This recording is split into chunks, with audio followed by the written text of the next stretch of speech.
तुंगभद्रा नदी है एक। तुंग क्या होता है? तुंगभद्रा। तुंग बोलते हैं टेढ़े के लिए, वक्र भी टेढ़े के लिए बोलते हैं और तुंग भी टेढ़े के लिए बोला जाता है। और भद्र बोलते हैं कल्याण के लिए, टेढ़ा होकर भी जो कल्याण कर दे वो तुंगभद्र है। तो एक नदी है तुंगभद्रा, उसके तट पर एक बहुत सुंदर नगर है। वहां पर एक आत्मदेव नाम के ब्राह्मण रहते हैं। आत्मदेव कौन है?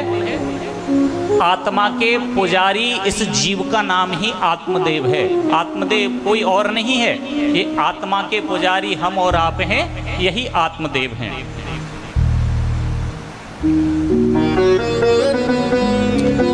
आत्मदेव नाम के ब्राह्मण हैं और बहुत विद्वान ब्राह्मण हैं।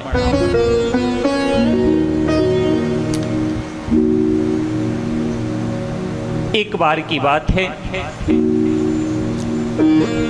और जो आत्मदेव ब्राह्मण है ना, इनकी पत्नी जो है उसका नाम यहाँ वर्णन किया गया है, धुंधली नाम है उसका। क्या नाम है?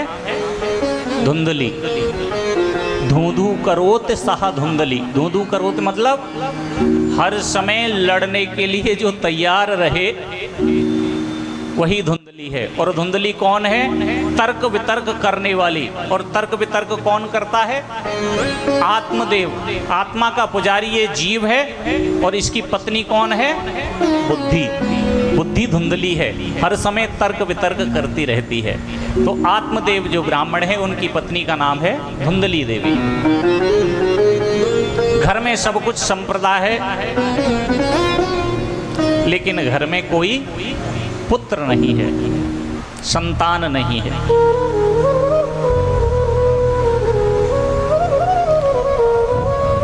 एक दिन दुखी होकर के ब्राह्मण देव वन के लिए गए। एकदा सुदजो दुःखाद गृहं त्यक्यता वनं गतः मध्याह्ने त्रसितो जातष्टागं समुपेयिवान्। और बहुत दुखी हुए, जंगल में जाकर के रोने लगे। उसी समय वहां से एक संत निकलने लगे। संत ने देखा कि कोई ब्राह्मण है, उच्च कोटि का ब्राह्मण है। यहां तक वर्णन आया है, स्रोतस्नामाते निष्णतो द्वितीय एव भास्करः। कितने बड़े ब्राह्मण हैं, कितने बड़े विद्वान हैं आत्मदेव। द्वितीयो भास्करः, जिस प्रकार से सूर्य उदय होता है ना, सूर्य तो देखा है ना, उसी प्रकार से उनका ज्ञान प्रकाशित होता है उनके चेहरे से।